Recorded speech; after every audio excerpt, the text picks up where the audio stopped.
Hello guys! Magandang araw sa ating lahat.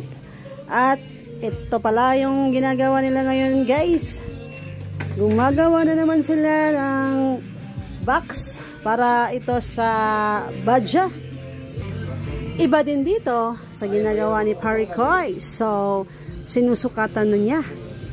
Diba? Nag-uumpisa na siyang sinusukatan na yung loob ng sasakyan. So, just wait tayo sa labas nito kung ano ang resulta nitong gawa niya.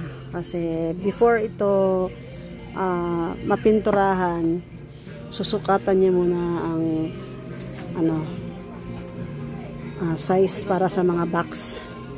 At syempre naman, ang ating kanang kamay ni Boss Parikoy, si Mr. Adoy, is hindi talaga mauubusan ng idea para sa kanyang mga design. So ito pala, itong si Boss Adoy is siya pala ang gumagawa ng mga design namin. Kung wala si Adoy, syempre si Parikoy mismo ang gumagawa, o diba?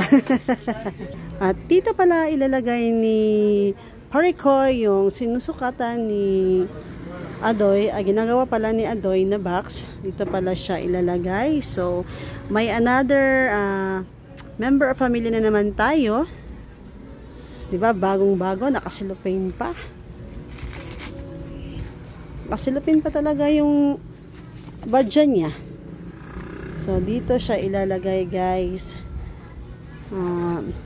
Upuan siya. Tapos may sound system sa baba. Dalawang D12 na mid-bass yung gamit niya guys. Then syempre yung impact natin na ampli ang gagamitin. So ito pala, may bagong member na naman tayo sa ating Parikoy Audio. At bumisita pala ang aming isang member dito sa shop, si Mr. Swag. Diba? Usong-uso talaga. Halatang halata na hindi talaga siya Parikoy guys. Diba? Parikoy na Parikoy talaga. Lahat ng sticker namin is meron siya.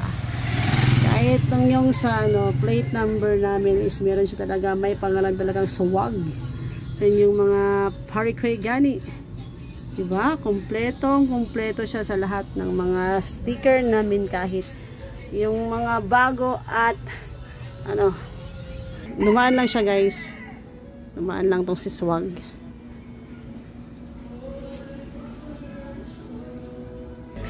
So hanggang dito na lang muna ang ating video guys. Mag-update ako sa inyo kapag ito ay naporma na. So God bless you and thank you for watching. Bye!